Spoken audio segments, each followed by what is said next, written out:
gotten step 1 out of the way, plan, we're going to move along to step number 2. All right?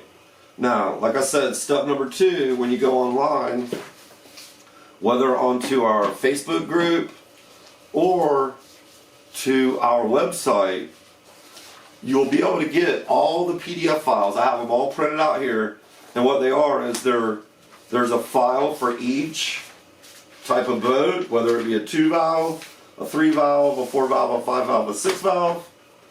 And then also we have a separate file which has your pick diagrams for each. And then also the pick diagrams are the ones that work with the individual files are embedded in the back to help you no matter what you're doing. It makes it easy for you to figure this out. So as we start this, instead of just going along and telling you about it, I'm going to act like we're working on a 3-valve boat. So I have some notes. I have the 3-valve help guide. And the reason I'm going to do that one is because let's say that the bow is not only pointy, but it's larger than 8 feet around the bow. So we're going to convert it to a 4-valve boat, even though it's a 3-valve. And the reason I'm doing this one is it's one of the harder ones. The 3 or the 5 is the harder one. The 5 is exactly the same way, except you're going to have an extra tube in the middle. So let's move along. On the front of the order form, we have all your information, and then you'll also see the InFlataSaver model numbers, and that's where you're going to enter the letters and numbers which differentiate between all the different parts that we offer. So let's start right at the beginning. What are you going to need? You're going to need the form, you're going to need a tape measure, some masking tape or something to mark the baffles, and then you're going to need a pen and this form. Okay? Now, we always say to please familiarize yourself with everything and go through all the steps and read about it, watch the videos, and before you start this, because then you'll have an idea of everything that you want to do, and then you can go back and do it for real. So we're going to start right here on a 3-valve, and like I said, we're going to convert it to a 4-valve because the bow is large and it's pointy. So the first thing you do is you're going to take your tape measure and you're going to measure from the valve to the aft port tube. And you see that on the page 2 is your measurement 3, what we call measurement 3A. That's the first measurement you take. And in the little box, you're going to write down whatever the measurement. We'll say that it's 5 feet. Okay, so we'll write 5 feet in the box. Now, on that measurement, on the first measurement, when you take the measurement A, when you measure to the back, you're going to round up. So if the measurement was, let's say, 4'6", we would measure and round up to 5 feet. All right. Now the next rule is every time you measure to a baffle, you're going to not only round up, but you can add a foot. And the reason we talk about that is because some baffles are around 3 or 4 inches. But like some baffles, like an Achilles, the actual baffle is almost like the back of a tube of a hole. Now, let me show you that real quick because this is another thing people ask. I have this little display that we made up, that Darcy made up, that went and he used at Sailors Exchange. Now, if you notice, this is the back of an Avon. It's right there, right? And this is a 2-3 inner tube. Now, if you notice, it's exactly 2 feet from here to the rear, and it's 2 feet from here to here, but this is a 3-foot tube. Now it's a little bit wrinkled there because it can't pull down like that.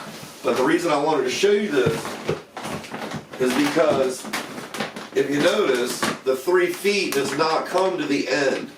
There's always about 4 inches extra, and then that's where the angle begins. Okay? It's cut off at an angle and heat sealed. And the reason we do that is because if you didn't and cut it off straight, it would curl around and look like horns. So this gives you a little bit of extra material. That gives you a little bit of extra material, plus the V, to fill up any spot on your inflatable boat.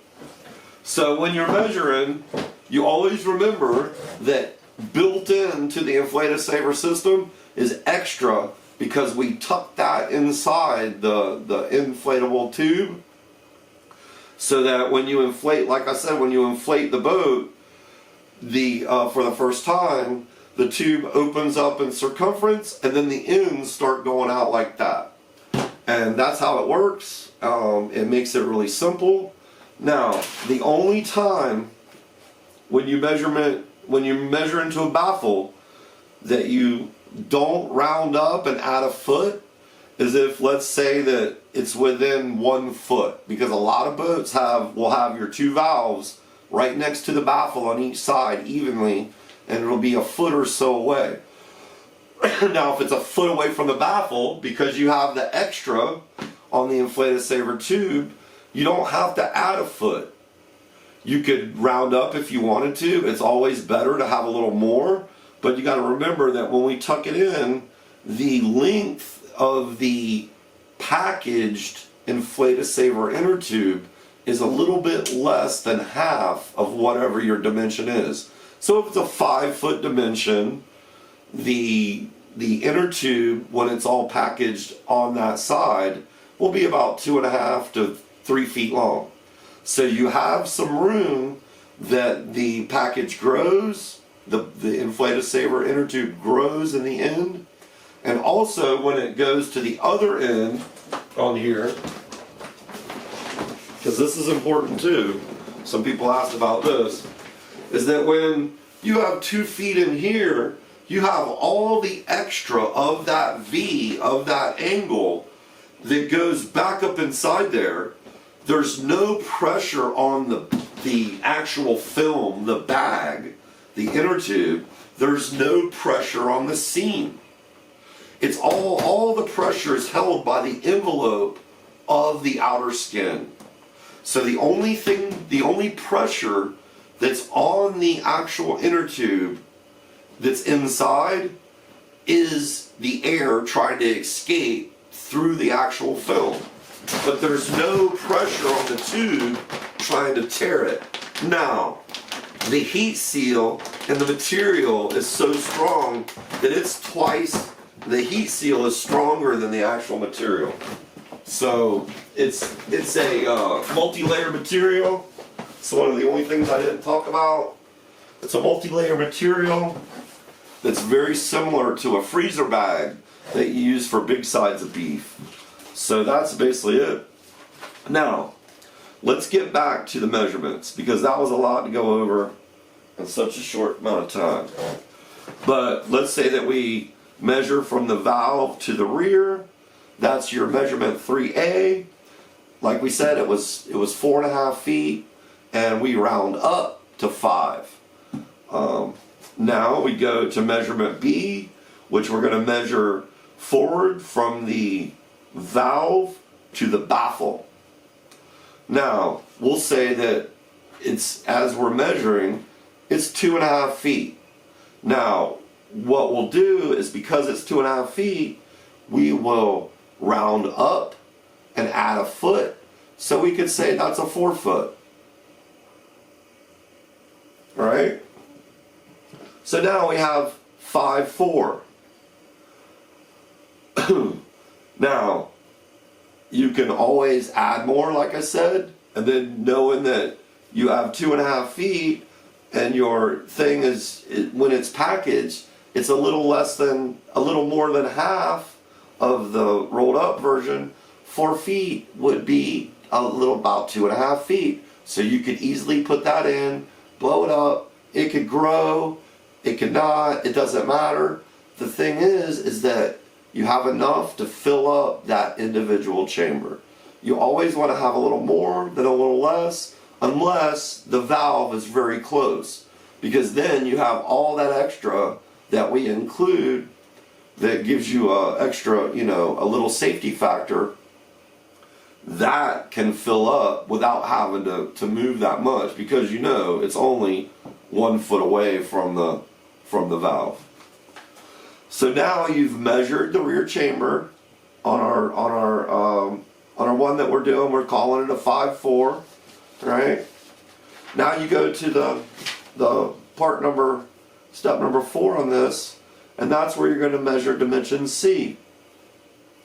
Now, we've already decided that because we have a boat, an inflatable boat, that from the measuring around the bow, from the baffle on one side, the port side, to the baffle on the other side is greater than 8 feet, and it's also a pointy V-hole boat like in this picture on page number 3. We're going to convert it into a 4. So if you notice on there, it's split down the middle. Even though there's a baffle there, we're going to measure to the center, acting like there's a baffle there, right? And then we're going to do the same thing. We'll round up and add a foot. Now, when you do that on both sides, you'll have quite a bit of material on each side that are overlapping, right? And that allows you to create and use that like a separate chamber, and also like there's a baffle up there, because what you'll do is you don't pump one side all the way up and then pump the other side up. You pump them up evenly where both sides share the envelope inside, and then what happens is when they blow up, they act as a baffle, because you can let the air out of one and the other one will take up that air. So that's how you do convert a 3 valve to a 4 valve. And then you would do the measurements exactly the same. You would measure from the valve aft to the same baffle that we did on the previous measurement, and then that would give you measurement 3C. Now on this one, we'll say it's close, like in the picture. So we'll say it's 1 foot 2 away, 14 inches. Now when we round up and add a foot, no, we don't have to. And the reason being is because we know that it's in there and that we have extra, so we'll call that a 1 foot.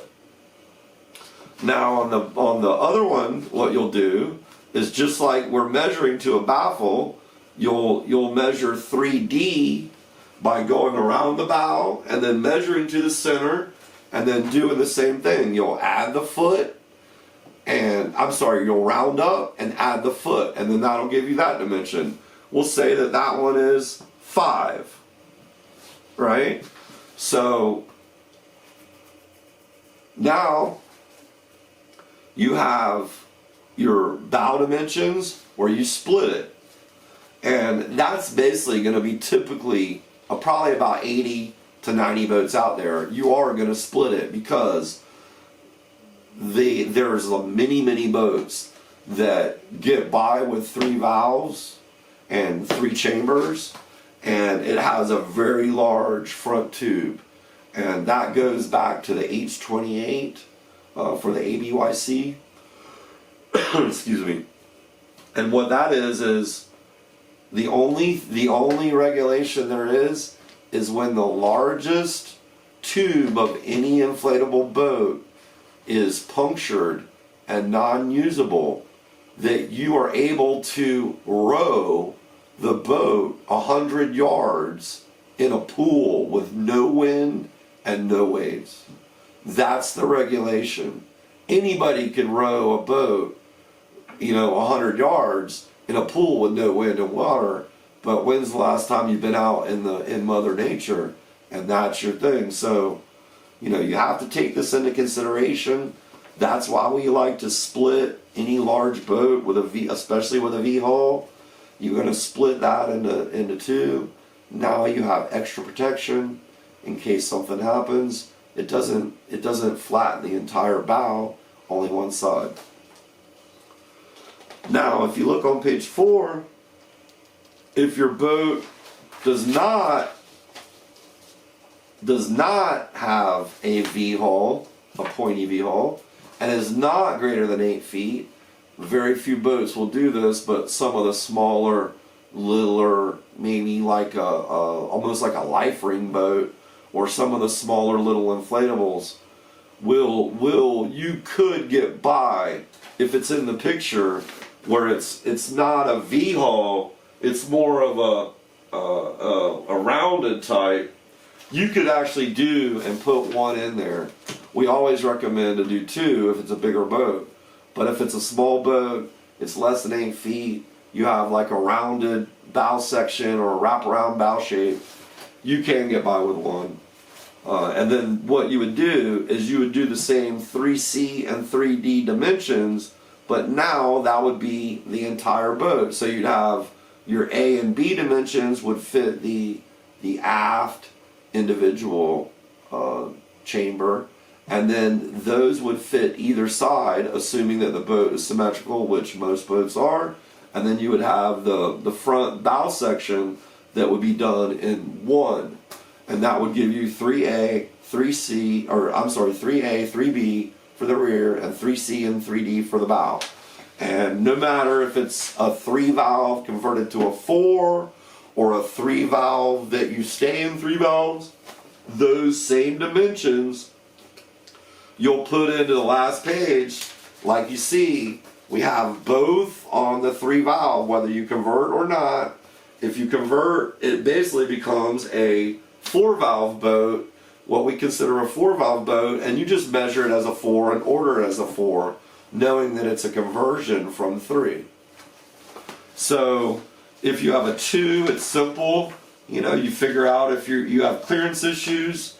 If you have no clearance issues, it's 1 on each side. You do the same thing.